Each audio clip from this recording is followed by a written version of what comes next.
বন্ধুরা, গ্রাম বাংলায় আপনি যদি কখনো হেঁটে বেড়ান, বাংলাদেশের পুরনো জেলাগুলোতে এখনো গাছগাছালির ফাঁকে ফাঁকে এরকম পুরনো জমিদার বাড়ি দেখতে পাওয়া যায়।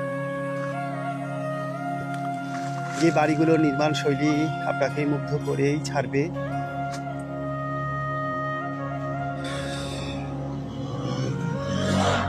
অবাক লাগে দেশভাগের পূর্বে এসব বাড়িঘর যারা নির্মাণ করেছিল তারা কতটা সুচিন্তিত পরিকল্পনা এবং কত আবেগ মিশিয়ে, ভালোবাসা মিশিয়ে এ সকল বাড়ি নির্মাণ করেছিল।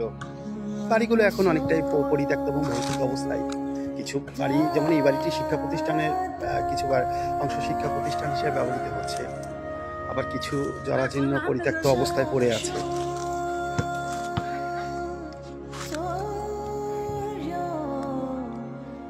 এ সকল পুরনো জায়গায় এলে মনটা উদাস হয়ে যাবে এবং অবাক লাগে যে আসলে কত যত্ন সহকারে বাড়িগুলো নির্মাণ করেছিল তৎকালীন সময়ের মানুষজন।